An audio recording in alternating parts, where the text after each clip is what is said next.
impressive. So I will tell you about our recent progress in the understanding of the quantum classical transition, especially the symmetry principle, symmetry origin of the quantum classical transition. And yeah, we find this subject very appealing because we realize that this is a topic which provides seems to provide a unified framework for many other seemingly disconnected subjects, like hydrodynamics and also decodability in quantum computation. So, well, I mean, I had a chance to work with many great collaborators, including both theorists and also experimentalists from Munich. And these are the three papers I will mostly talk about. Okay, so let me start with something extremely basic, just quantum mechanics. So how do we describe a quantum system and how do we describe a classical system? So we know that one of the most fundamental features in quantum mechanics is that we can have a quantum superposition. For example, for one spin, I can have a superposition between spin up and spin down. So when we form a state like this, and I measure the spin, half the chance I'm going to get a spin up, half chance I'm going to get a spin down. Okay, very basic quantum mechanics. But now let's try to distinguish this from another much simpler situation. Let's say that I have a bag of spin, but it's a classical spin. Okay, and in this bag of spin, and half the spin is eigenstate of spin up. The other half is eigenstate of spin, is eigenstate with the eigenvalue spin equals to spin down. Okay, so in this bag of spin, if I also measure the spin, I will also get half the time I will get a spin up, the other half get a spin down. Okay, but these two situations are very different. So mathematically, we call the first situation the coherent quantum superposition. But the second situation is really just a classical bag of classical mixture of spins. Okay, so they should be very different. But phenomenologically, if I measure the spin up, I seem to get the same answer. Okay, both situations will give me half of the chance spin up, the other half spin down. Okay, so how do we distinguish these two situations? There's one very clear way. It's called a density matrix. Okay, so for example, if I write density matrix for the classical spin, it's going to look like this. Okay, look like this. So basically, I have a 1/2 for spin up, 1/2 for spin down. So these two 1/2 correspond to probability for me to get spin up and spin down if I measure the spin. And you can see all the off-diagonal components are 0, means that there's no coherence, there's no quantum coherence between the spin up and spin down.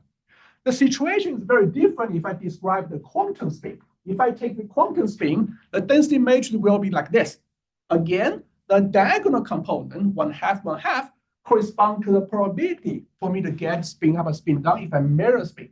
But you can see there's a clear off-diagonal component that correspond to the quantum coherence. Okay, so it means that the key difference between the quantum and the classical system is very clearly manifested in the density matrix, and the key difference is at the off-diagonal component of the density matrix. So if I want to describe a classical system using density matrix, I will only have the diagonal component. And if I describe the quantum system, I will have both the diagonal and also off-diagonal component. Okay, so that's a very clear difference between a quantum system and a classical system in terms of density matrix. Another very clear difference is that if I calculate trace row square, okay, first of all, the trace row, if I calculate trace row, will always be 1 for any density matrix. Because as I said, the diagonal component corresponds to the probability for my measurement. And we know that the sum of all the probability should always be 1. Okay? It means the trace row will always be 1 for any density matrix. However, for a pure quantum system like this, trace row square is also 1. Okay, trace row square is also 1. But for a classical system, trace row square will be smaller than 1. Okay, smaller than 1. So this means that we can view trace row square as the purity, okay, of a density matrix. For any density matrix, if you calculate trace row square, if it gives you 1, it means that your system is a pure quantum system like that. Okay, suppose trace rho square is smaller than 1. It means that your system is not a pure quantum system. It has some classical feature in it. Okay, it means that trace rho square is called a purity of a density matrix. So sometimes we also take a log, okay, take a log of the trace rho square. You can see that for the pure quantum system, log trace rho square, log 1 is 0, okay? And for a classical system, the log of this and a minus sign is greater than 0. So we can call that as entropy, okay? Call that entropy, okay? Or we can call it the Rayleigh entropy. So a pure quantum system will have a Rayleigh entropy 0, but a classical system will have a Rayleigh entropy greater than 0, okay? So that means that classical system will have a higher entropy than pure quantum system. It means that if I drive a system to evolve from a pure quantum state to a classical system, the entropy will increase, or in other words, information decrease, okay? But entropy increase, information will decrease. It means that a system will have some quantum information loss, okay, under the quantum classical evolution, okay? So is it clear? Okay, for the first page. Okay. So how does a quantum system become a classical system? Okay, let's ask this question. Okay, so I think most of us believe that the classical world we deal with every day has an underlying quantum world, okay? So it means that our classical world should emerge from a quantum system. So how does a quantum system evolve into a classical system? So this question has a pretty standard answer. It's called a quantum decoherence, okay? So it goes like this. So let's say that initially I have a pure quantum system and it's decoupled from the environment. Okay, so nowadays we call environment ancillary qubits. Okay, let's say we have an isolated quantum system, which is decoupled from the ancillary qubits. It means that my quantum system, all the entanglement are within the system. There's no entanglement between the system and the ancillary qubits. And then I evolve the system and the environment via an interaction between the system and the environment. Okay, let's say I evolve the system by coupling them with this kind of interaction. Okay, the operator from system and operator from the environment. And you can imagine that under this evolution, at a later time, the system will develop more and more quantum entanglement with the environment. Okay, with the environment. Okay, this is understandable, right? So for let's say I have evolve them, eventually they will develop some kind of entanglement. Okay, and there's a famous theorem called entanglement monogamy. It means that suppose this spin forms an entanglement with this spin, it can no longer form entanglement with the other spin. Okay, so this means that under this system environment evolution, entanglement will gradually, flow from within the system to outside the system. Okay, is that understandable? Okay, initially all the entanglement is within the system. Under this interaction, the entanglement will gradually flow out of the system. Okay? Okay, so now at a later time, if I calculate the reduced density matrix, okay, by summing over all the environment, I just look at the system, okay, then the system will have no entanglement at all. Okay, see what I'm saying? Because all the entanglement are between the system and the environment. At a later time, if I erase all the environmental qubits, okay, this system will behave like a classical system without any entanglement. Okay, so I start with a system with a lot of entanglement. At a later time, after I trace out or erase the environment, I end up with a system without any entanglement. It's a classical system. Okay. So why does it after the evolution of all the entanglement all the system with the environment? Why is inside the system there is no entanglement? It's called entanglement monogamy. It just it means somehow the entanglement needs to conserve.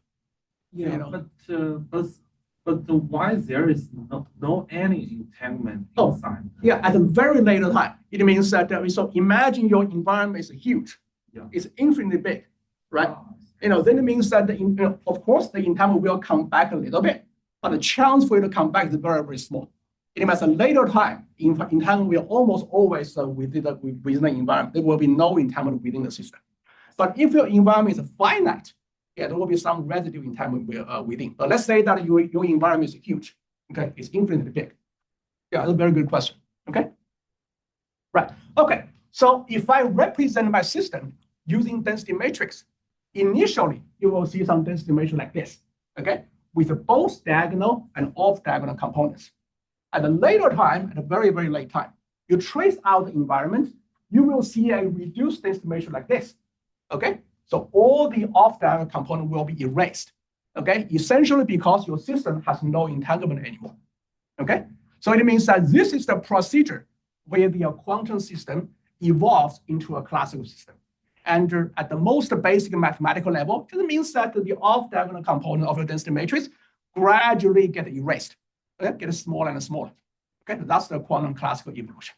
Okay, quantum classical evolution. Okay, so this is the pretty standard answer of how the quantum system evolved into a classical system, and it's answered in the 1980s. Okay, 1980s. Okay, so I will try to ask a different question. Okay, so during this quantum classical evolution, is this evolution a smooth evolution, or is there a sharp transition? Okay, during this quantum classical evolution. Okay, so previously I explained this evolution like it's like the entanglement flow from inside the system to outside system. Okay, this process seems to be a smooth procedure. Okay, it seems to be a smooth flow, but I'm also trying to ask whether there's a sharp transition or not. Okay, sharp transition or not. Okay. So in physics, whenever you want to find a sharp transition, the best way to guarantee the transition is sharp is to look for some symmetry change. Okay, is that understandable?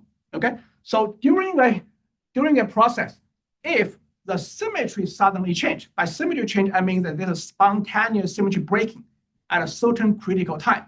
Okay, if there's a spontaneous symmetry breaking, then we can say, great, there's a sharp transition. Okay, there's a sharp trend because symmetry breaking is always very sharp. Okay, always a sharp trend, and it has a lot of prediction in terms of like correlation function and the singularity in thermodynamic quantities. Okay, so we are trying to look for a sharp symmetry change in this quantum classical evolution, and indeed there is one. Okay, so it's called a strong to weak spontaneous symmetry breaking.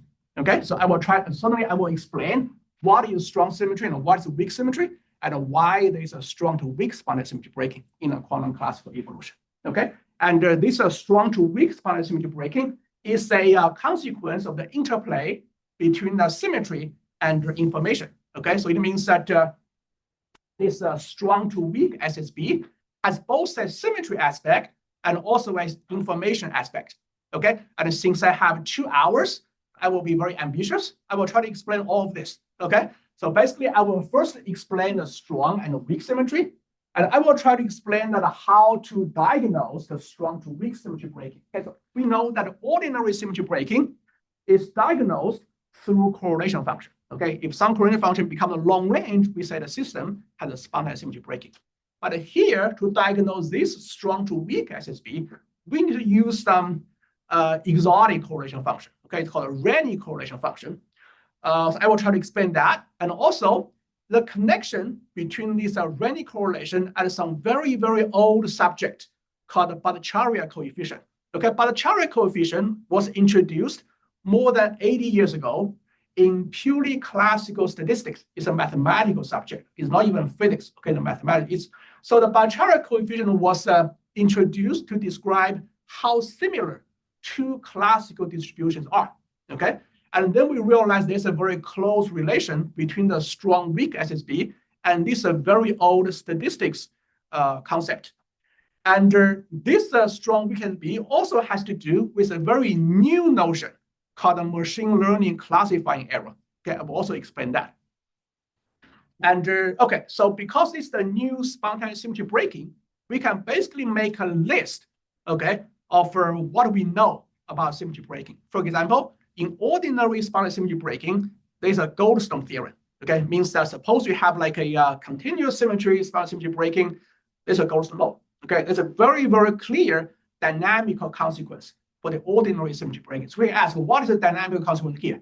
Okay, so so previously I explained that this transition happens in the quantum to classical evolution, and this evolution does not seem to have any dynamical consequence. It's an information evolution. Okay, does not seem to have a dynamical consequence. But then turns out there is one.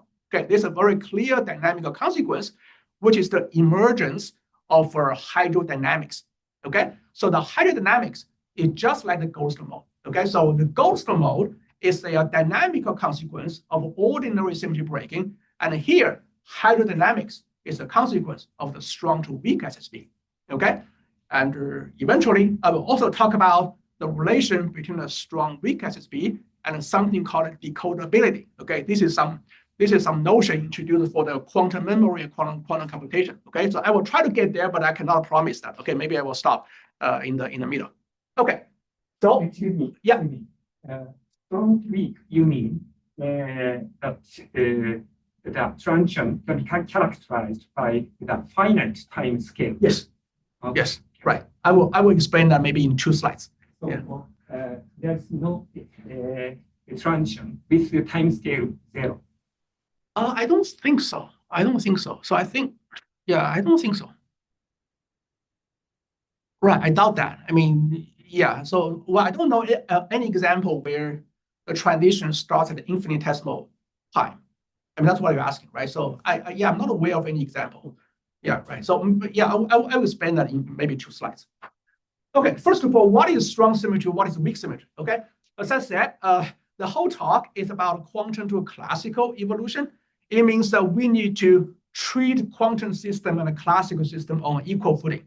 And as I said before, the way to treat them on equal footing is using a density matrix like this. Okay, so let's try to use density matrix to describe a quantum system. So when we say a quantum system has a symmetry, the strongest definition for that is that the quantum state, okay, is the eigenstate of the symmetry charge. Okay, it means that if I take the symmetry charge acting on the quantum state, it's going to be invariant. Of course, there could be a phase factor, but we know in quantum mechanics, if a state changed by a phase factor, we consider it not changed. Okay, so that means that the strongest definition for a quantum system to have a symmetry is that the quantum wave function is an eigenstate of symmetry charge, or is invariant on the symmetry charge acting on the quantum wave function. Okay, so now suppose I use the density matrix. Density matrix is just a psi ket times psi broad. Okay, you can see that if I use the density matrix, the symmetry actually doubles. Okay, because now the density matrix is invariant under both the left action and also the right action of the symmetry charge. Okay, separately. Okay, it means that I can do the left action and also the right action. The density matrix does not change. Okay, this is the double symmetry in terms of density matrix. So we call this the double symmetry, the strong symmetry. Okay, double symmetry, strong symmetry. Obviously, this seems to be an extremely trivial mathematical manipulation. Okay, but when we compare this with a classical system, you can see a clear difference. So now let's say I consider a classical system. Let's say a classical Ising model. Okay. So what do we mean when we say the classical Ising model has an Ising symmetry? Okay. What do we mean is that the 2 Ising configurations connected by the Z2 symmetry have the same probability. Okay. Is that clear? Okay. I have the Ising model. Okay. When we say the Ising model has the Z2 symmetry, what we mean is that up, up, down has the same probability as down, down, up. Okay, all right? Okay. Yeah. When you're referring to the Ising model, what's the state that you have in mind? Just all the Ising configurations. The thermal state or the ground state, or it doesn't. No, it's just thermal state. Just thermal state. Yeah, just a given state. Probability of a configuration. Say I mean, if I have a fixed state, yeah, it sets the coefficient, right? Or what do you mean? No. By a state, I mean ensemble. It's not a configuration. Okay, but then what's the just an arbitrary state? Okay. An arbitrary ensemble. Yeah, it's an ensemble with Ising symmetry, right? So in the Ising model, the probability for like probability for this configuration, right, is given by exponential minus beta E. Right, E is the energy of this configuration, right? I mean, suppose system has an Ising symmetry, it means that this energy is unchanged when you flip all the spin. Okay, right? So by Ising, but yeah, by the classical Ising model, I mean the ensemble. Okay, I mean in sum. So it means that the icing model should give every configuration a probability.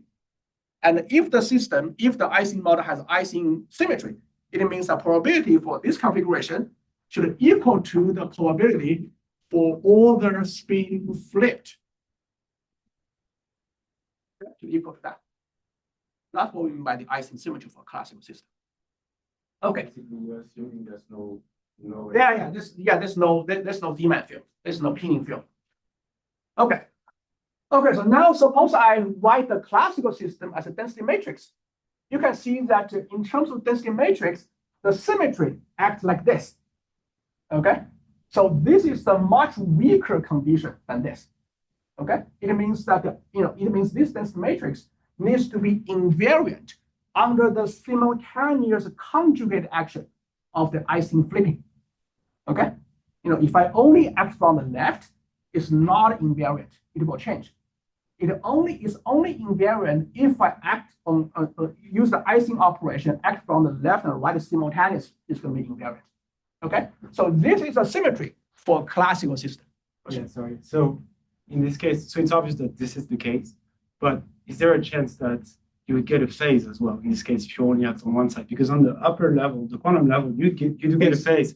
You could get a -1. Yeah, there's no phase. There's no because there's no phase here. But let's say you only act on the left side.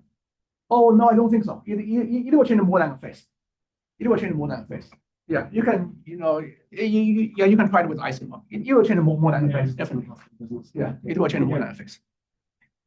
Okay, right. So if you review what we did, okay. So quantum system for a pure quantum state, the symmetry is doubled, has a strong symmetry. For a pure classical system, the symmetry is diagonal. So it's quite obvious that the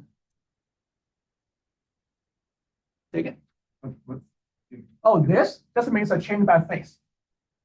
E to I theta, right? A change by phase. But normally we say change by phase is not changed. Okay, so you can see that the strong symmetry, the weak symmetry, obviously is a subgroup of the strong symmetry. Okay, so it means that in principle, just purely logically, it seems possible that the strong symmetry may be spontaneously broken to the weak symmetry. Okay, so this is what we are going to try to talk about today. Okay, what we're going to try to talk about today. Okay, another question, because if you get a phase on the density matrix, then you don't necessarily get an Hermitian operator anymore. Yeah, that's right. But that is not a density matrix. Take it. There's not a density matrix. Yeah, we just define the change up to a phase. If you then it's not a symmetry of the class of density matrix, right? You go out of this class, right? Take it. I mean, this is no. This one is fine. I mean, the upper one. Yeah. When you accept the phase, then you don't have a density matrix anymore. No, you change the phase, it's still density matrix, right? Density matrix up to phase is still.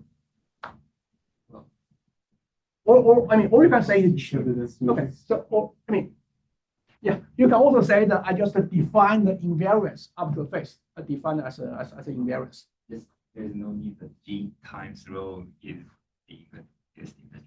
the matrix. Yeah, but it's not within the density matrix. It's not within, right? If there is a phase, it's not the density matrix. Yeah. So if you really want, you can also restrict definition to be the zero charge sector. Yeah, you can also say that, okay, I only consider quantum system with zero charge sector. Yeah, I'm not objecting to the whole concept. Okay. I just want to be clear that you go out and then you project back. Yeah, we go out and project back. Okay. Okay. Yeah, no problem. Okay, so let me talk about how do we diagnose. Okay, what is the diagnosis for the symmetry breaking from the strong to weak spontaneous symmetry breaking? Okay, so the ordinary symmetry breaking is diagnosed by this guy. Okay, the correlation function. Okay, so when this correlation function becomes long range, which means that when x goes to infinity, the correlation function is non-zero, we say that system has an ordinary symmetry breaking. Okay, ordinary symmetry breaking. Okay, so we can ask whether we can use the same correlation function to diagnose the strong to weak SSB. Okay, the answer is no. Okay, the answer is no. There are many ways to see why the answer is no, because why we cannot use this diagnose strong weak SSB. But one way is just there's something called a Lieb-Robinson bound. Okay, because we are looking for a transition at the finite time quantum classical evolution. Okay, so I said that when a quantum system evolves into a classical system, eventually obviously become classical. So the transition, I'm looking for a transition at a finite time. Okay. So, and there's a Lieb-Robinson bound, which says that any correlation function linear with density matrix cannot change fundamentally at a finite time. It means that under any quantum classical evolution, if I calculate this quantity, okay, the correlation function, it will not diverge at all. Okay, it will not evolve from short range to long range at all at any finite time. Okay, it means that this quantity will fail to identify the strong to weak SSB. Okay, this means that if we want to define a new quantity to diagnose a strong weak SSB, this new quantity needs to be more exotic. Okay, so indeed, in the last few years, people have devised several quantities. They are similar. Okay, they are called a RIKEN correlation function.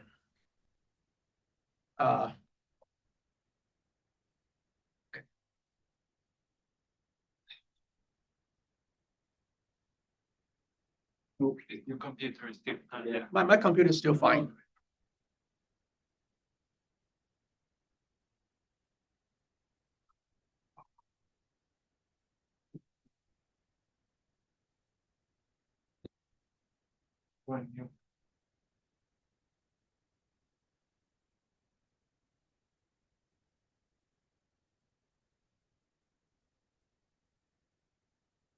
There we go. What should be working? Which plug it in.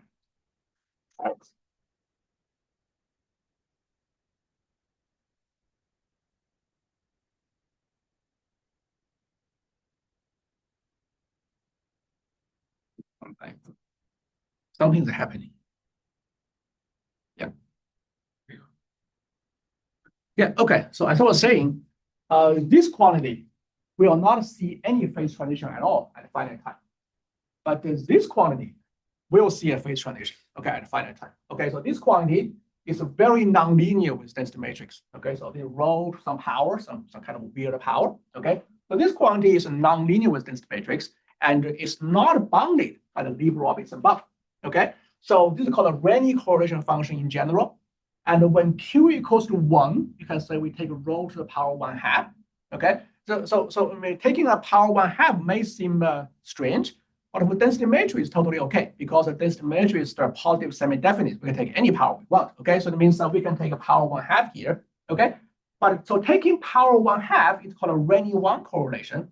So this will be the most faithful diagnosis for strong weak SSB. However, it's very awkward to calculate theoretically for the power 1/2. Okay, so when we do the calculation, we often need to generalize this to the replica. Okay, by replica, I mean that I generalize the Q from 1 to some arbitrary integer. Okay, so when Q equals to even integer, the calculation is much easier. Okay, because there's no fractional power.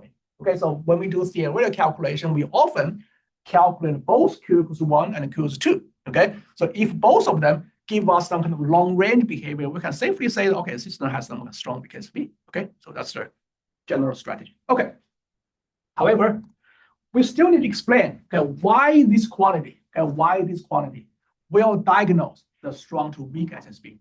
Okay, so this can be best explained in what is called the double space representation or the Choi representation of a density matrix. Okay, so this is a very trivial mathematical manipulation. So let's say this is a density matrix. Okay, this is a double space representation. Simply means that I take these broad space, I take a transpose. Okay, so now this density matrix become a pure state, but in a bilayer system. Okay, it means the ket space become the left space, and the broad space become a right space. Okay, it means that this is a mapping which maps any density matrix into a bilayer pure quantum system. Okay, bilayer pure quantum system. Okay, so under this mapping, this correlation function looks like this. Okay, in the double space, it will look like this. Okay, so now this correlation function becomes a Cooper pair correlation function for superconductor for the bilayer system. Okay, it means that this is CX dagger, CX will become CX left dagger, CXR dagger. Okay, so this C0 dagger becomes the CL0, CR0. Okay, so it means that this correlation becomes this interlayer Cooper pair correlation function for this bilinear system. Okay, then at least for condensed matter people, it's extremely clear what does this correlation function mean. Suppose the correlation function is a long range. It means the system has a spontaneous symmetry breaking. And it is spontaneous break. This is a double U1 symmetry down to a diagonal U1 symmetry. Okay, is it clear? Okay. So and this double U1 symmetry corresponds to the U1 symmetry for the cat space and the broad space, and precisely the strong U1 symmetry of my density matrix. Okay, and this correlation function will spontaneously break the 2U1 down to 1U1. If I transform this back to the density matrix language, it precisely corresponds to spontaneously break the strong U1 down to weak U1. Okay, so it means that by taking this double space representation, it becomes very clear why this correlation function diagnoses strong to weak SSB. So it's the generalization of this sound field double. So yeah, It's generalization of the sound field double. very good. Yeah, it's generalization of thermal field double. Yeah, very good. Okay. How did you determine the label L and R for C double? Say again, sorry. So I didn't understand this the Okay. interpretation so first is it varied for Q equal 2 case? Not necessarily. You can take a Q equals something here, but it works best for Q equals 2. It works best for Q equals 2. Yeah, so you can take Q equals 2 for now. The second question is how can we determine the label L and R for L Yeah, player? so the L is the cat space. This is the psi and the psi.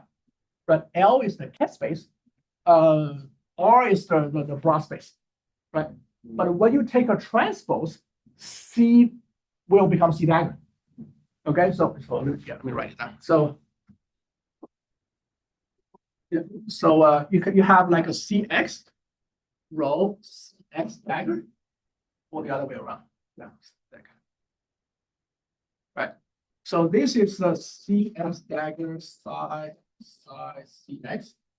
I take a transpose, right? So this will become CX dagger L.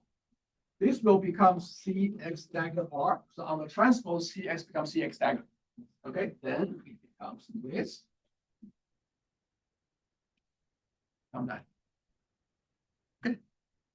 Yeah. So yeah, right. So it means that this Renyi correlation function becomes this bilinear, bilinear Cooper pair correlation function.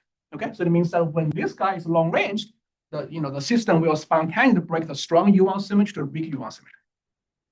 Okay, so let me further explain this by introducing another example. It's the simplest decoherence process. Okay, they call it dephasing. Okay, call it dephasing. Okay, so as I explained in the first few slides, okay, the decoherence is a process where the quantum system interact with the environment. Okay. So basically, the dephasing specifies the interaction. Dephasing is a process where your system interacts with the environment through a density interaction. Okay, basically your system operator is your density times the environment is another density. Okay, so of course we normally do not really want to describe the entire interaction because your environment is like infinitely big. Okay, of course, describing an infinitely big quantum system is very, very awkward. So what we normally do is to simplify the system, simplify the problem by assuming the environment is some Markovian condition, something like that. Okay, then the problem will reduce to this one. Okay, it means that the double state representation of the density matrix of a system will evolve like this. Okay, so at a later time, the G is a time. Okay? At a later time, the new double state will become the old double state, evolve under an imaginary time evolution. Okay, and the imaginary time evolution is an attractive density interaction between the left space and the right space. Okay, that's clear? Okay, so it means that so the previous slide. Okay, we start with a initial double state. I turn on dephasing. Okay, I turn on dephasing. It means that I interact the system with the environment. Then I integrate out the environment. Okay, effectively, the double state will evolve under a non-unitary evolution like this. Okay, and this will be an attractive interaction between the left space and the right space. Okay, And the effect for this interaction is actually very clear. You can see that under the imaginary time evolution, over time, when G gets bigger and bigger, the off-diagonal components will become smaller and smaller because you want the n left equals to n right. Okay, so over time. So this actually can be viewed as a projection, a gradual projection. It gradually projects out the off-diagonal component, leaving only the diagonal component. Then at infinite time, you can see the density matrix become the purely diagonal. Okay, so now the quantum to classical evolution is complete. Okay, because I said before, the quantum density matrix corresponds to density matrix with both diagonal and off-diagonal components, and the classical density matrix corresponds to density matrix with only diagonal components. Okay, it means that dephasing is a very good example of how a quantum density matrix becomes classical. Okay, how a quantum becomes classical. Okay, so with this interpretation, it's also very clear what kind of quantum system will develop strong to weak SSB under dephasing. Okay, let's say my initial quantum system is a Fermi liquid, the Fermi surface state. Okay, then the double state will be a spin 1/2, effectively spin 1/2 Fermi surface. And dephasing is like an attractive interaction between these two spaces. And again, as a condensed matter person, we know exactly what a Fermi liquid will behave under attractive interaction. It develops superconductor. Okay, Fermi liquid has this superconductor BCS instability under dephasing. Okay, so this means that okay, without doing any calculation, okay, just by using this double space rotation, we know immediately that if I start with a Fermi liquid state, then under dephasing, the system will have to develop strong to weak SSB because a spin 1/2 Fermi liquid will have to develop superconductivity under attractive interaction. Okay, is that clear? Okay, so it turns out that this is the experiment we proposed to the Munich quantum simulator group. Okay, they prepared a Fermi liquid state, and indeed, under dephasing, we showed that there is a strong to weak SSB. Okay, strong weak SSB. Okay, and also you can see that if I start with a quantum system under full dephasing, or under the infinite time evolution, the system becomes purely diagonal. It means that system becomes a bunch of a classical density configuration, okay, with the probability given by the quantum wave function. Okay, so it means that under dephasing, the system becomes a classical. It becomes a collection of a classical distribution of density configuration. Yes, sorry. But you probably will talk about it later. But how do you actually diagnose for a physical system the transition? Say again, sorry. How do you test experimentally for the transition? Yeah, no, because not, do you have to do reconstruction of density matrix because you get yes, that's a very good question. Assumption. Yes, so I will explain that later. Yeah, we have some machine learning kind of algorithm to do that. In this case, what is a strong symmetry? Okay. Oh, strong. Yeah, right. Strong symmetry is just it's just a U1, just a U1. The particle number Independently for left and right. Yes.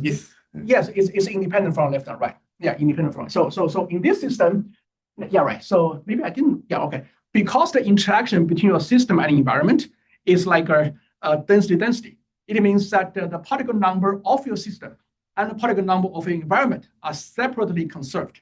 And also, once you use a double space, there's a double U1 symmetry for your left and right space independently. So yeah, so if you allow particle number to hop between your system and environment, then you only have weak symmetry, not the strong symmetry. Okay. Yeah, all these are very good questions. Good. Just again for clarification now, and you say the transition happens at finite times? In this case, the transition will happen infinite time. I'm sorry about that. But if you start with a more general decoherence, transition happens at finite time. But I mean, at infinite times, I would expect that my off-diagonal elements in the density matrix have already decayed completely. Yeah. So how do I see the transition thing in terms of the density matrix? You will, so in general, you just have to calculate this quantity. You will see at a finite time, this quantity becomes a long range. I just want to because you said the transition from quantum to classical is basically the absence of presence or absence of the off-diagonal terms. So I was expecting that somehow we see the signature of the transition in terms of the off-diagonal elements of the Oh, no. I mean, see, so yeah, at any finite time, its off-diagonal component will not be exactly zero. However, the sharper diagnosis is the correlation function. The correlation. On this continuous thing happening in the off No. I mean, for every single off-diagonal component is more like it's like a finite dimensional quantum system. It will not have a transition at all. So for example, just take an Ising model. Consider the order disorder phase range for the Ising model. If you only look at one single spin, you probably cannot see the transition at all. To see the transition, you have to look at many spins, calculate correlation function between the two spins, very far away from each other. That's how you can see the transition, right? I think the same situation happened here. If you only look at one single off-diagonal component, you will see it will just gradually shrink to zero. However, if you look at the correlation function, you will see a sharp transition. I could imagine to look at something that I define as an ensemble property of all the off-diagonal elements, which then again shows. Then I think it probably will look like this. If you look at all the off-diagonal components together, it probably will look like this, actually. Yeah. Right. Okay. Okay. So now let me try to give you some. Should I continue these slides? Maybe so. Okay, so let me skip these slides. Okay, let me go to this one. Okay, so Bhattacharya coefficient. Okay, so as I mentioned previously, okay, if I take a quantum wave function and under full dephasing, eventually the system becomes just a classical mixture of classical density configuration. Okay, so in this limit, in the infinite dephasing limit, when the system becomes a classical mixture, okay, there's a very interesting connection to this is called the Bhattacharya coefficient. So this is the coefficient which quantifies the similarity between two classical probabilities. Okay, so let's say that we have like P and Q are two probability distributions for classical configurations. Okay, for each sample I, for the first one probably the PI, the second one the QI. Okay, and this coefficient defined like this. Okay, you can see that suppose P and Q are completely the same. Okay, then this coefficient will be 1. Okay, because sum over all the probabilities is just 1. Okay, so this means that when the Bhattacharya coefficient is very big, by very big I mean close to 1. Okay, when this guy is close to 1, it means that these two distributions are very similar to each other. Okay, it means that any effort of trying to distinguish them will suffer from some big failure rate. Okay, Okay, but suppose if the Bhattacharya coefficient is very small, okay, far smaller than 1, it means that these two distributions are very different from each other.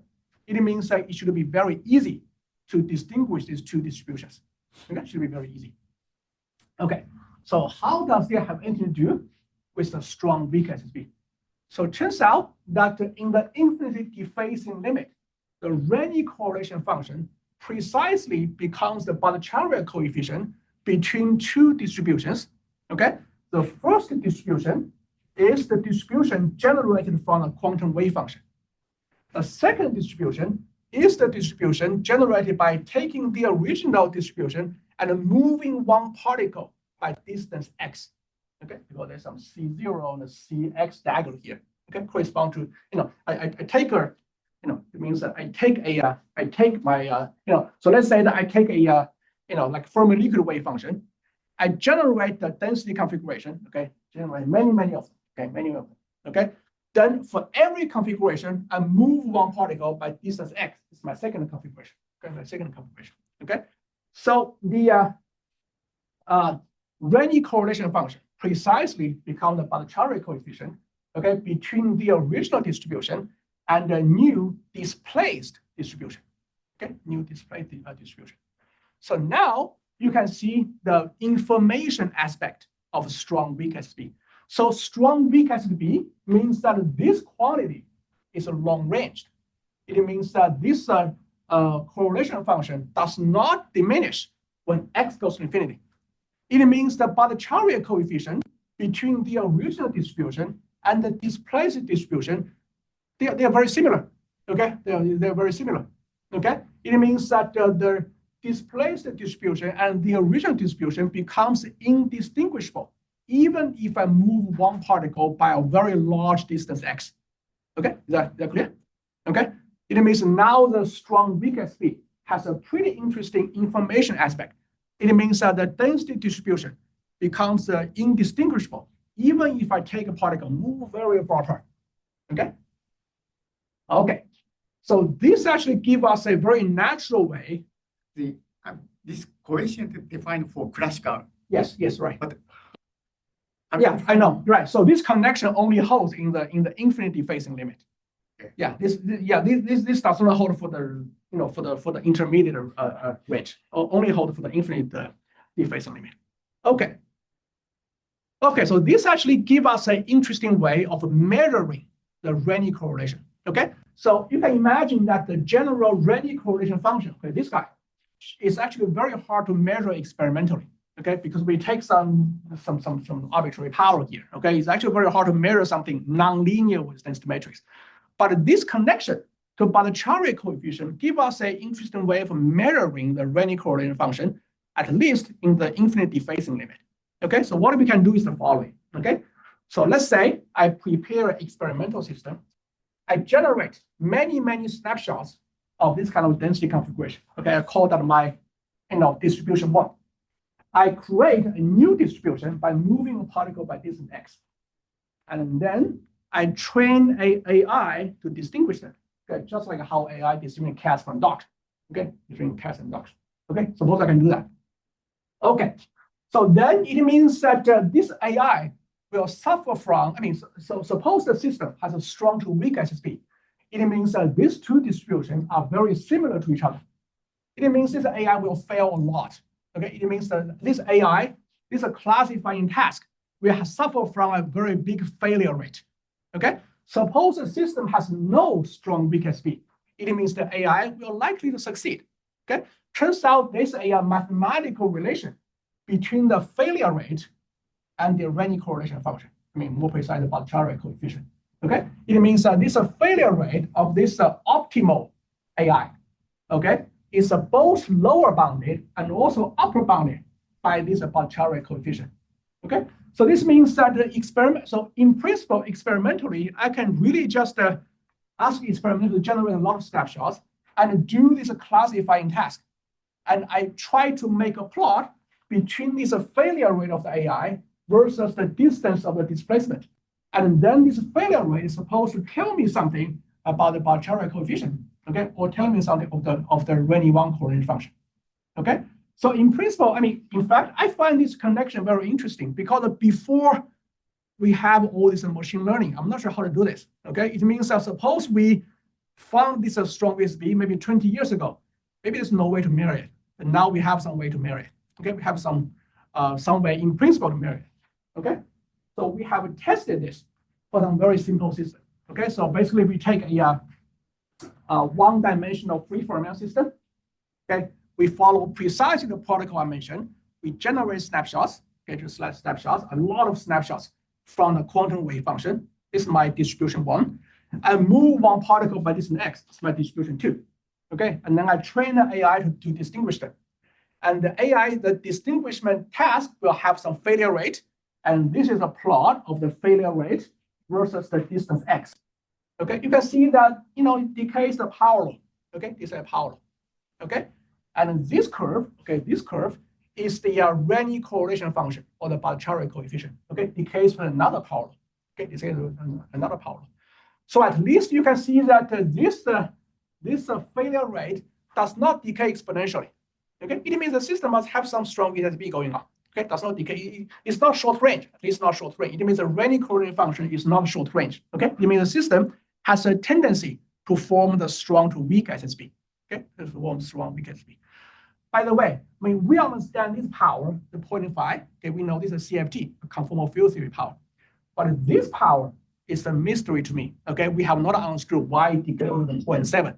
Okay, maybe it is some kind of new CFT, but we have not understood. Okay, maybe it's some kind of a new. That depends on the AI. Yeah. So if somebody improved AI, I know. So so this equation is for optimal AI.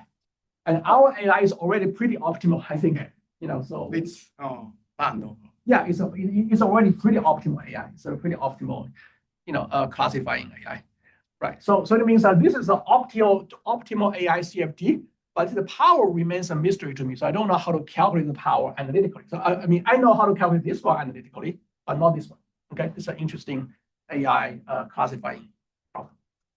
I don't know, is this coefficient somehow is also kind of exponent, or because here you use the Cherry coefficient, it's kind of, you measure two probability in that square root way, but you measure the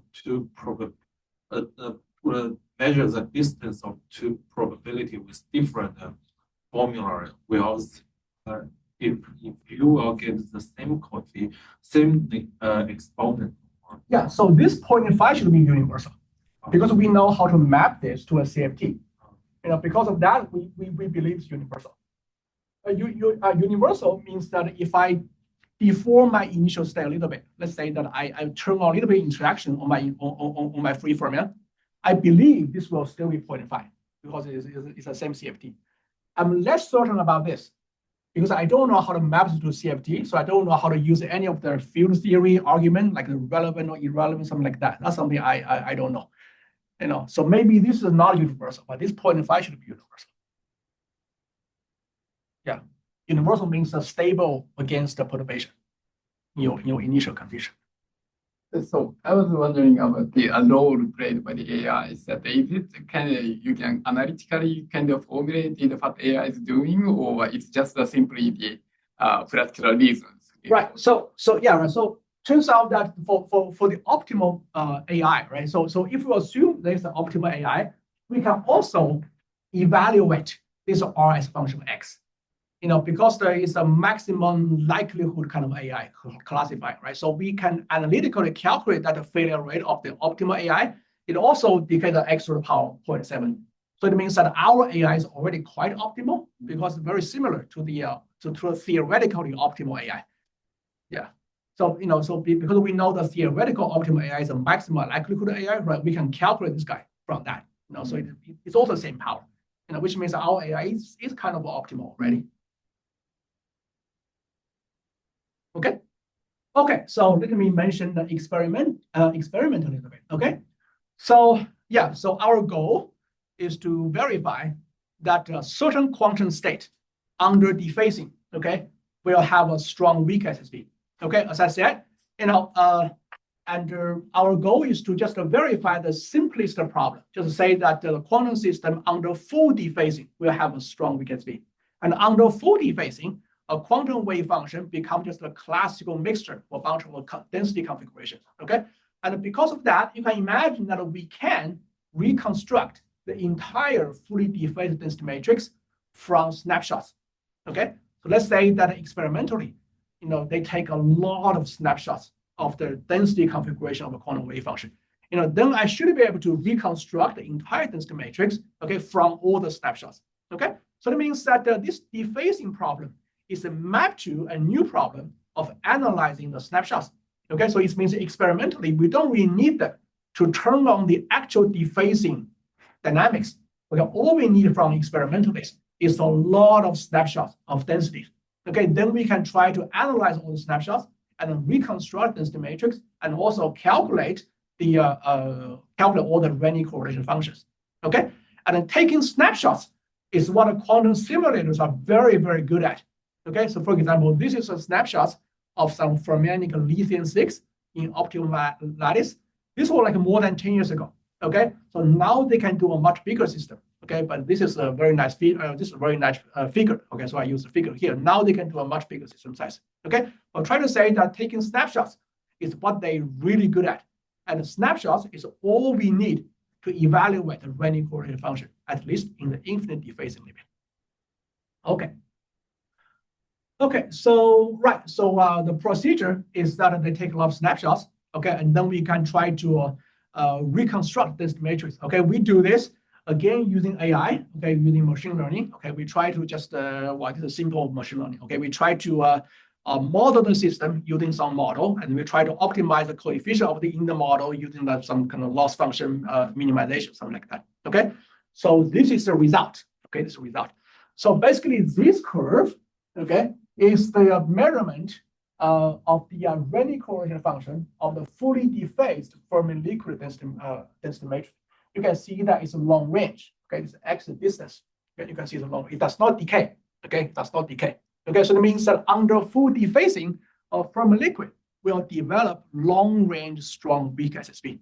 Okay, and this curve, okay, this curve is the calculation of the Renyi correlation function for the undephased Fermi liquid. You can see without dephasing, okay, without dephasing, the density matrix does not have any strong weak SSB. Okay, it's short range. Okay, at least not long range. Okay, so this actually verifies. Okay, this actually verifies that the dephasing is one of the driving mechanisms for the long-range strong weak SSB. Okay, for the long-range strong weak SSB. Okay. I think I skipped this. Okay. So, so the previous example is a Fermion example. Okay, we can show that under full dephasing, the system will develop the strong to weak SSB. Okay.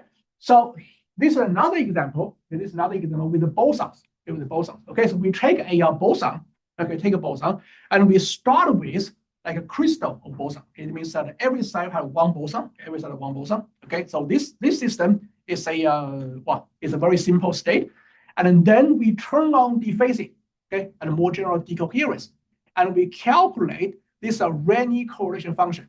Okay, and because we calculate Renyi correlation function, we can also define something called like the condensate density. Okay, Renyi condensate density. Okay, so when the Renyi condensate density is non-zero, we can say the system has a long-range Renyi correlation function.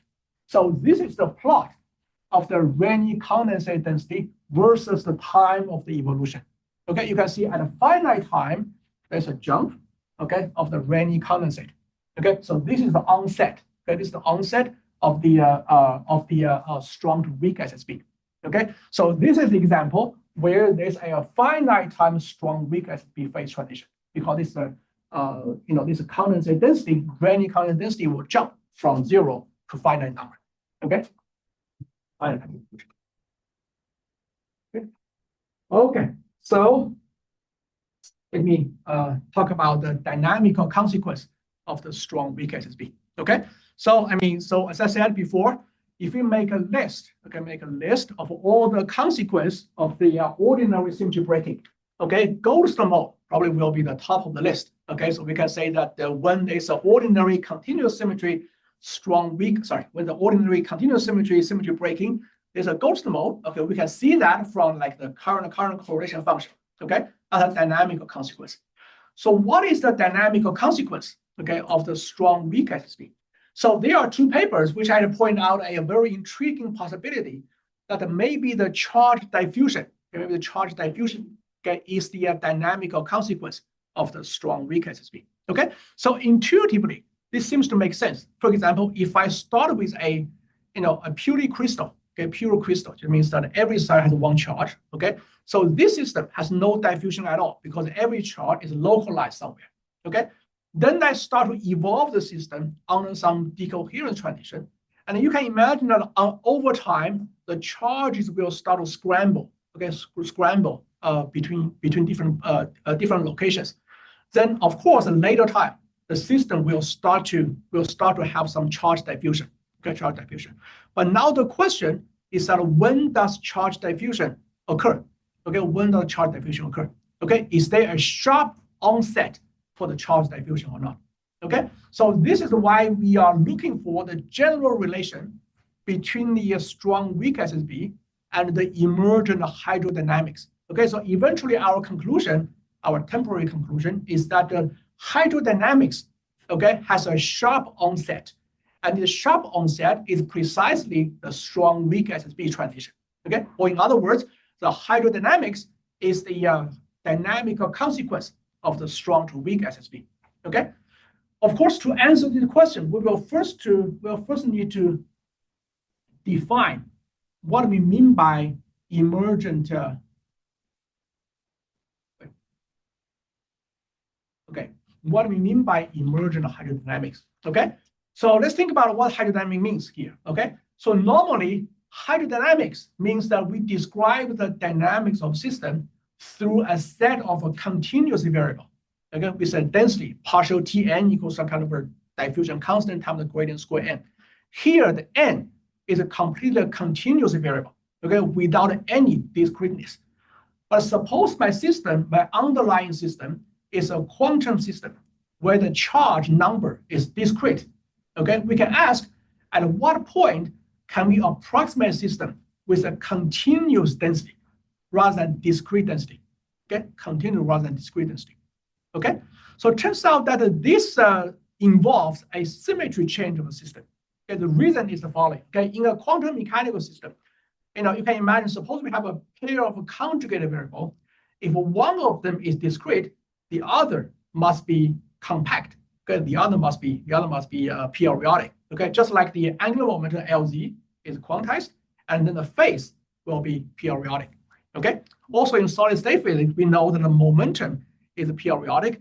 That's why the space will be discrete. Okay, space will be crystal. Okay. So this means that suppose we can ignore the discrete nature of one object, it means that I can ignore the compact or periodicity of the other object. Okay. Now, when can we ignore the periodicity of the second object? Is when we condense it. Okay. So let's say that let's say that we have like an Lz and a phi. Okay, we have something like this. Okay, I want to say that hydrodynamics happens when we can ignore the discrete nature of Lz. It means that I can ignore the periodicity of phi. It means that phi originally is compact. Now it becomes non-compact. So it's collected more. Collected more. Right. And when when can we make phi non-compact? It's when phi condense. Okay. If phi condense at a certain value, okay, it means that we can sort of ignore the periodicity of phi. Okay, because the fluctuation, okay, the winding fluctuation is very, very small. Okay, winding fluctuation is happens very rarely, so we can ignore that. Okay, so now you can see that the emergence of hydrodynamics indeed involves some symmetry change. Okay, because if we define the emergent hydro as the point where we can ignore the discrete nature of Lz, it means that something has to condense. Okay, and this something is this guy. Right? This guy. Okay, turns out this transition is precisely the strong to weak spontaneous symmetry breaking. Okay, strong to weak spontaneous symmetry breaking. Okay, to literally show this, the calculation is very long. I'm very sorry about that. So I will just show you the results. Okay, I will show the results. Okay, so okay, first of all, in condensed matter physics, okay, whenever we talk about hydro, there's a very classic Bible-like paper, okay, written by Hockenberg and Harpring in 1977. Okay, this is a very long paper, a very classic paper. They wrote down many hydro models relevant to condensed matter physics. Okay, so one of them is called a model F. Okay, model F is a system with charge conservation. Okay, system with charge conservation, and this system has two phases. One is a normal fluid phase, means there's a diffusion, charge diffusion. The other is a superfluid phase. Okay, so we can try. So we can actually engineer a model F hydrodynamics starting from a quantum system with a strong U1 symmetry. So what we can show is that after the first strong to weak SSB, the system will have like a diffusion hydrodynamics. Okay, charge will start to diffuse. Okay, that's the normal fluid phase of the model F. Then after a second phase transition, okay, which is the weak to trivial spontaneous symmetry breaking, the system enters the superfluid and it will have a Goldstone mode. Okay, have a Goldstone theory. Okay. Okay, what's interesting is that I can also reverse the arrow of evolution. I can also start with a superfluid, okay, and talk about the symmetry of the vortex. We know the superfluid is like an insulator of a vortex, okay, insulator of vortex. So we can talk about the symmetry associated with the conservation of the vortex number. Okay, then it means that superfluid is the phase where the vortex U1 symmetry is strongly symmetric. Then if I reverse the arrow, then this normal fluid phase is also the strong weak SB of the vortex U1 symmetry. Okay, water U1 symmetry. Okay, so Yeah. Can you explain to me the charge diffusion, but charge diffusion? What do you mean exactly? Charge diffusion means that the charge dynamics described by, partial Tn equals B. So that means that, so here, there's no charge diffusion. Charge just stays there. Charge does not move at all. So after this transition, if I evolve the system using some nonlinear dynamics, after the transition, the charge will start to have this diffusion. Will start to have this dynamics. Yeah, it's already part of the hydrodynamics. Yeah. Then after the second transition, the system will have a ghost mode. That's like a superfluid ghost mode. What condense in the middle? Yeah. So what condense here, right? So yeah. So let me try to write it down. So we have like a density matrix by, yeah, and I also introduce like the phase field here, phase field phi, right? Now I have a phi left and a phi right. So what condenses here is the phi left minus phi right. Okay. Yeah. So what condenses here is both the phi left minus phi right and phi left plus phi right. Okay. So it's the Keldy's formula. Yeah, right. So here the same thing. If I start with like the vortex field, what condenses here is the bound state between the vortex on the left space and the vortex in the right space. No, sorry, what condenses here.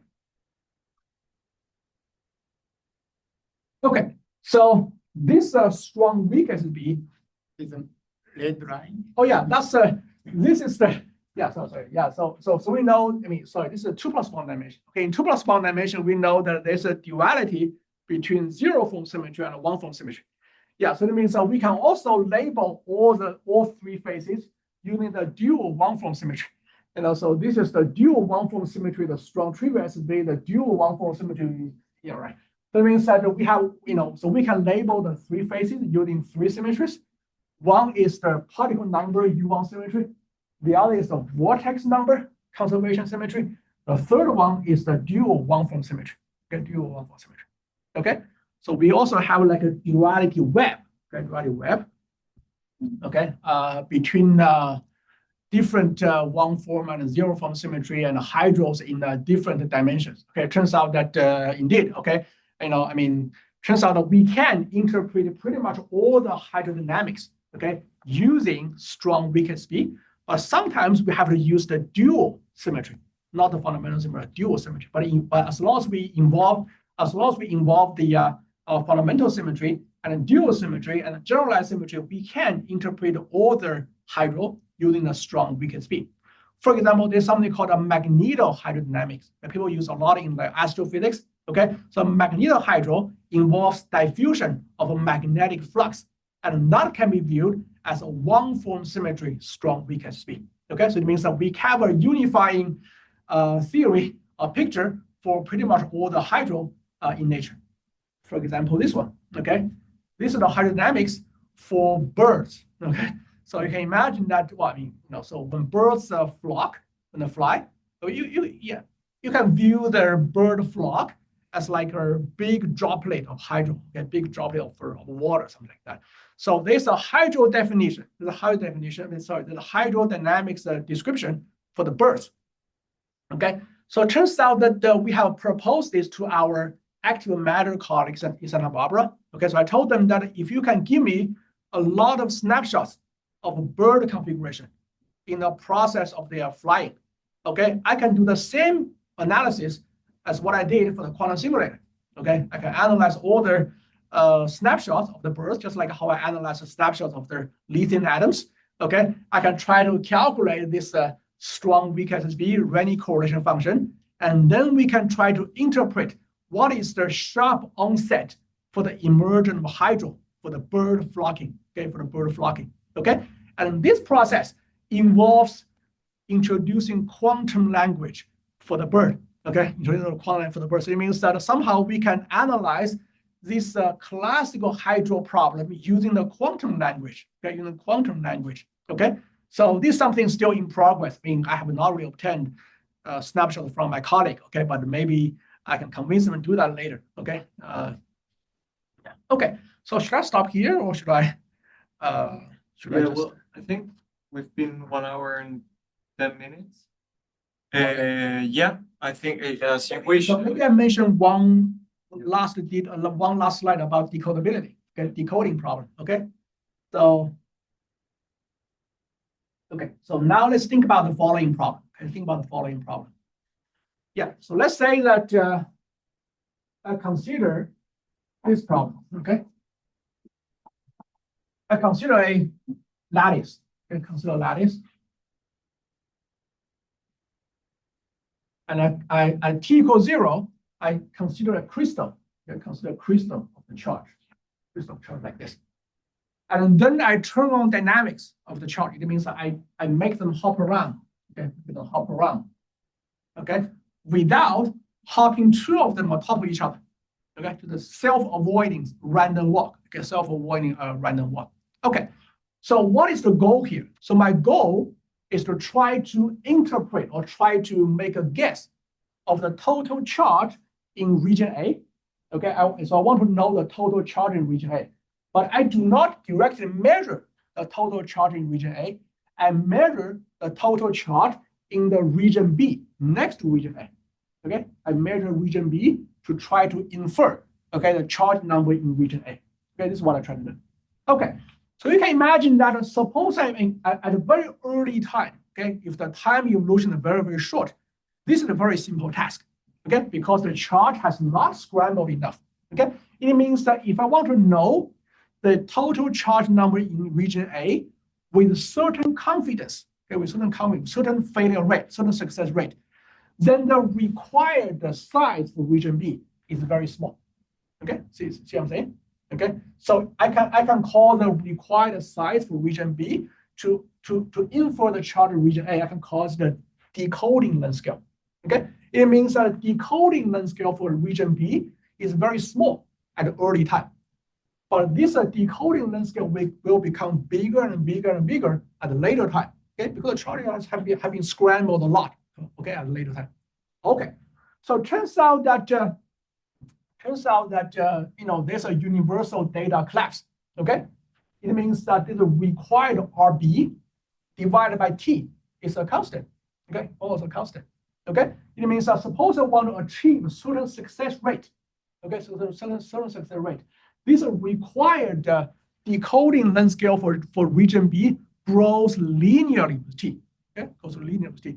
And also, we have checked that this length scale tracks very closely with the correlation length of the Renyi correlation function. Okay, it means that this decoding length scale is also the strong weak SSB length scale. Okay, so this means that suppose the system will undergo a strong weak SSB. Okay, I will need like infinite long decoding length scale to infer the charge number in region A. Okay, so that means that now this strong weak SSB has another information aspect. Okay, in strong VSB, suppose the strong VSB happens, it means that the decoding task will fail. Okay, it means that I just cannot infer the charge number in a fixed region A. Okay, I will need like an infinite amount of information to infer the charge number in region A. Okay, so this is called the decoding problem. Okay, so this connection between the decoding and the strong weak SSB was first noticed in another problem called the decoding of the Tori code. Okay, Tori code is one of the most famous quantum memory proposed by Kitaev. Just basically means that the system is a topological order. Okay, and the quantum information is stored in the topological sector. Okay, so in topological sector of the topological order. Okay, and then so let's imagine that I take my Tori code and let it undergo the decoherence dynamics. Okay, and the decoherence will randomly create a pair of E anion or a pair of M anion. Okay, pair of E anion and a pair of M anion. Okay, and then after certain threshold of decoherence, the system will lose the quantum information forever. It means the system will become undecodable. And this undecodable phase transition happens when the E-Anion-Renyi correlation function becomes long range. Okay, so I mean, intuitively, it's very easy to understand because the E-Anion-Renyi correlation means that if I create a pair of E-Anion and move one by infinite distance, the density measure will become indistinguishable from the previous density measure. Then obviously the system will become undecodable. Okay, so that means that this is the classical problem with decodability, and we can map that to a Renyi correlation function and also map that to a strong VKSB. Okay, so yeah, so now we can say that the strong VKSB is a notion with a very broad connection, okay, with many other similarly disconnected subjects, okay, decodability and hydro. And also recently there are studies about the connection between strong VKSB and the learnability for machine learning. Okay, but this is a new subject and I don't quite understand it yet. Okay, so maybe next time I can talk about that. Okay, but I want to say that strong VKSB seems to be a unifying framework of many different subjects. Okay, in science, not just in physics, but in general in science. Okay, so thank you for your attention.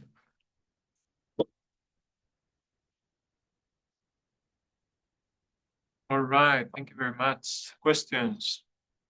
In an early example, I can't speak which location, which configuration is classical and which configuration is quantum. What? Classical and quantum transition, how this transition is represented by the bird flocking, bird clustering. Oh, yeah, right. So for the bird flocking problem, then we don't have the quantum to classical transition interpretation of that, but we do have the information aspect to it. For example, we can say that strong VKSB, strong VKSB is the moment where the location for each bird becomes undecodable. It means that the bird position will lose track of the initial position. Or you can say that the bird becomes indistinguishable. Okay, or the bird becomes identical. It means that the bird lose track of the initial position. So that's the onset of the hydro of the birds. Yeah.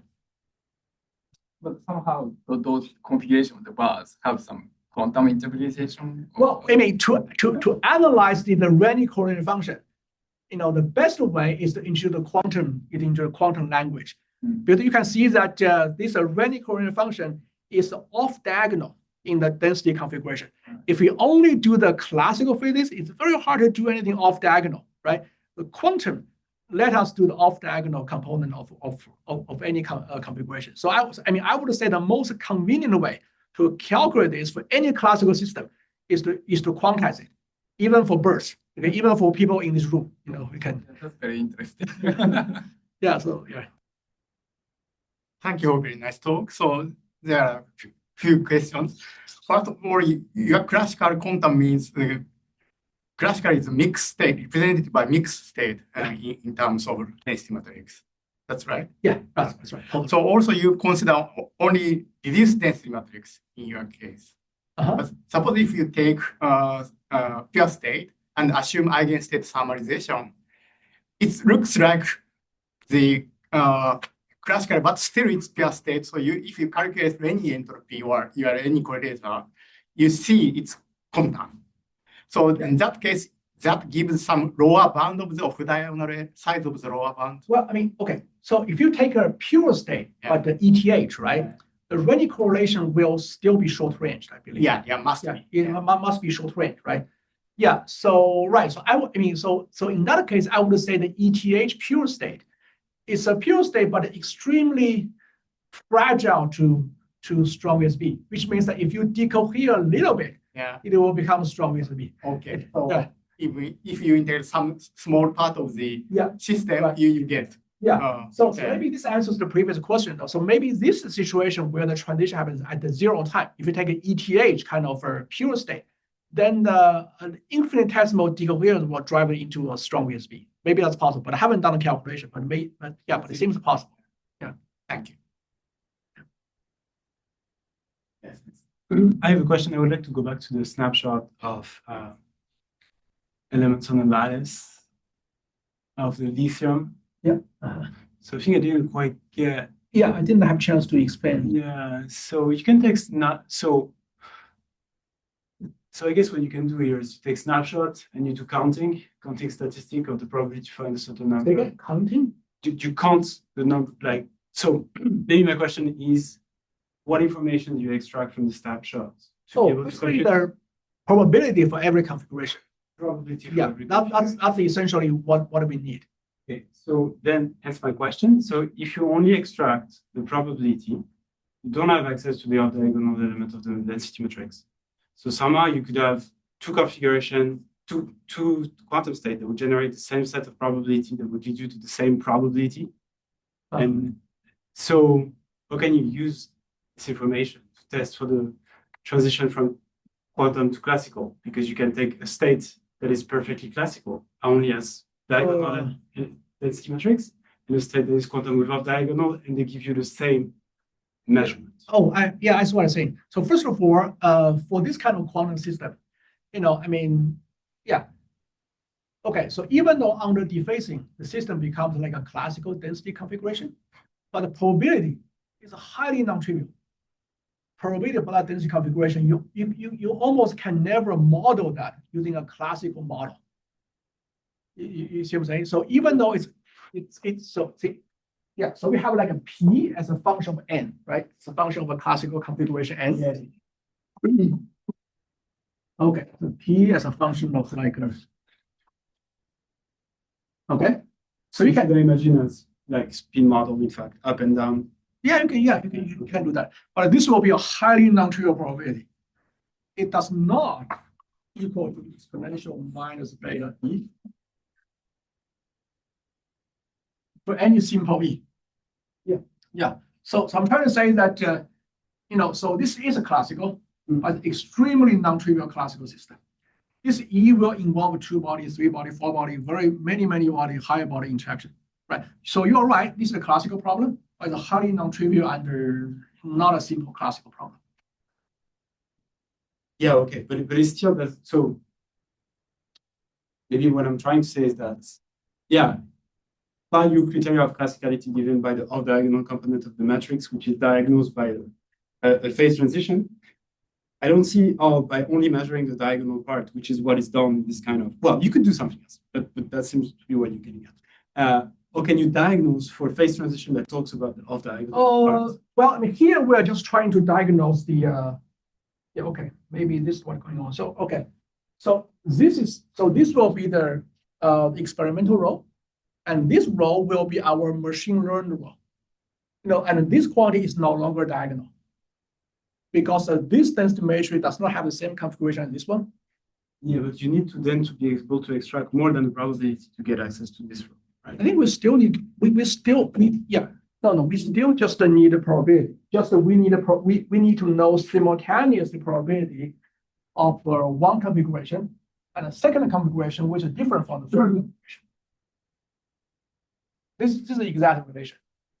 This is an exact relation. Yeah. So as long as so I just need to know this Pn and Pn prime. N prime is N after moving one particle. Right. Okay, but again, then if this relation is exact, it means that I can take, if this only talks about the probability, I can take a diagonal density matrix and get the same value, right? You can. But then how can this diagnose the disappearance of the off-diagonal? Say again? How can this diagnose the disappearance of the off-diagonal term if I get the same results by starting from the diagonal matrix? Right. So here I'm just trying to diagnose like the fully dephased density matrix has the strongest B. I'm not trying to look at I'm not trying to look for the phase transition. You're not trying to look for the phase transition. So I'm not trying to look at when does the transition happens, or at a value, or at what value the off-diagonal component needs to be for the transition to happen. Yeah, but I'm saying you cannot even diagnose if it happened, because I can start from a system that has no off-diagonal component with this probability on the diagonal, and I will get the same results. You will get the same result. So what do you diagnose is my question. I don't understand the question. Sorry. Sorry. What Just do you learn by computing this quantity? this classical. Yeah. So what I learned is that this classical distribution has a long range Bhattacharya coefficient, right? And this quantity will translate back to the Renyi-Korean function of the fully dephased quantum system.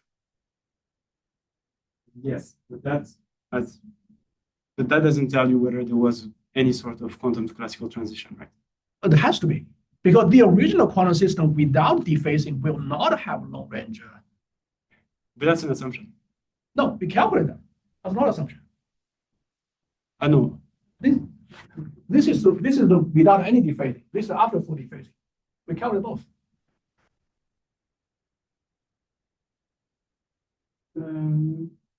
Yeah. So this is a full quantum. This is a full quantum problem, right? I mean, we can calculate very easily. Yeah. Okay. So experimentally, are there some experimental data points? It's very easy. It's very easy to do. It's just a square of the Green's function, because suppose it's a pure state. It's just square of Green's function. Yeah. I mean, this is so. I'm more like operationally. Is this extracted? Is it because I can solve the model and make this computation? My question is, can you plot this from experimental data? Of course. Just Green's function. Mirror Green's function squared. Okay, I'll ask you again after. Yeah. There's something. Let's have you want to ask. Well, yeah, okay. And So then last yeah, question. a few, yeah, questions. So yeah, it's a very nice talk, and thank you very much. Well, I was watching. Oh, okay. Yes, and I didn't see you before. Well, so you studied this quantum classical transition in terms of this pairing between the Brown and Ket states, and yeah. So my first question is it possible to follow the time evolution of a kind of order parameter? So if the system is described by, for example, Lindbergh type equation, is it possible to see totally. the time evolution of? Yeah. So I didn't explain, but this is the Lindbladian evolution. So this is the Lindbladian evolution. So I take an initial boson system as a crystal. I evolve on the Lindbladian, and at every time, I calculate the Renyi-Korean function and also calculate this Renyi condensate density. This is the plot of the Renyi condensate density. And so then the question is that that quantity stiffness is a monotonic under the CPPD map. That I don't know. You mean this whether this guy will increase monotonically? That's a very good question. I'm not sure. Like, for example, the quantum resource theory. So is that the stiffness, maybe the negative stiffness is a kind of a quantum resource? That I don't know. I don't know whether I can prove that or not. But intuitively, it seems to make sense, because the system gets more and more classical, and this guy becomes bigger and bigger. And it seems it's also consistent with all our simulation, all our observation, but I'm not sure I can prove that right now. That's a very interesting question. Yeah, thanks. Yeah. Just one question. So you mentioned that so this Goldstone mode of this symmetry breaking from doubled symmetry to a diagonal one. Then so the associated Goldstone mode, you said that it's has a dissipative diffusion mode. Yeah. So what determines the coefficient of diffusion? Say again? So that what determines? The diffusion constant? Yeah. That's come from the repulsive energy between the yes. Well, I didn't write down but basically you have a free energy for the Hamiltonian, right? Yeah, sorry for this. So let's say free energy. This is have some J cosine gradient Y plus some K over 2n squared. So the diffusion constant D is determined by the K. Yeah. So when you design your Lindbladian, you design a jump operator, right? So let's say this is the steady state F, right? So let's say I design my jump operator in the way that satisfies the detailed balance. So that means that eventually I will target the steady state will be this. Right? Steady state will be this. then the calculation will produce the charge density, charge diffusion constant in proportion to K. And that case, so it comes from Come from the free energy, come from this steady state free energy. so the microscopic model of so this open quantum state model determines the well. So for example, if the dephasing is large, then this diffusion coefficient becomes larger. Yeah, I would say, sorry, there's a beta here as well. Sorry. Yeah. So basically, we designed a jump operator based on this F, right? Because because the jump operator needs to satisfy detailed balance condition. So this F, this K will enter the jump operator.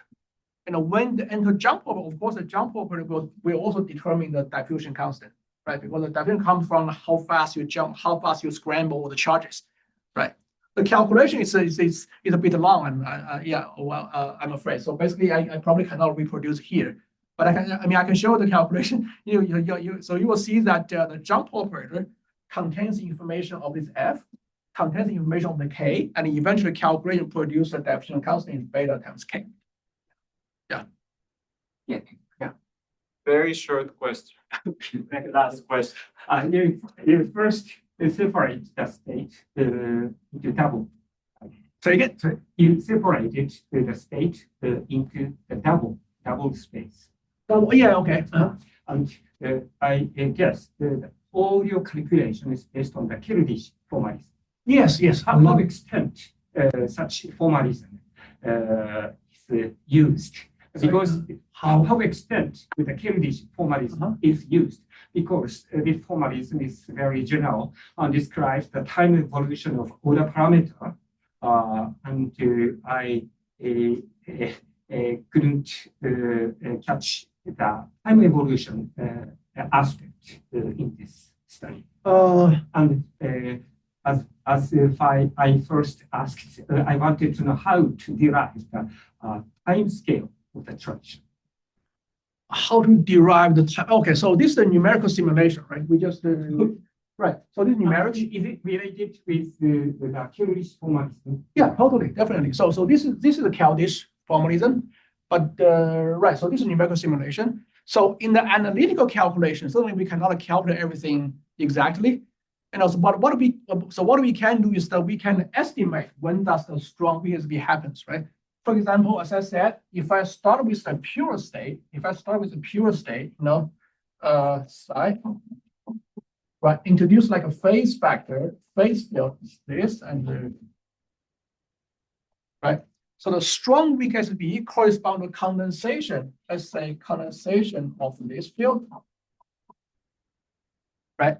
So what we can do is try to derive an effective action for this phi tilde, right? And then that will tell you that when this guy will order, right? So the effective action for the phi tilde will be something like a proportion to t, okay, and then some gradient phi tilde squared, okay. Sorry, it's going to be something like a t cosine. At a very rough level, it will look like this. And then you can see that when t is order 1, which means that here, order 1, when t order 1, this phi tilde will start to condense. That's the strong VSB. But precisely when this will happen depends on a lot of details. But roughly, analytical is the best we can do. We derive this guy, and then when t is order 1, the phi tilde will condense. Yeah. All right. So let's thank Cenke again. Stick around for the rest of the afternoon.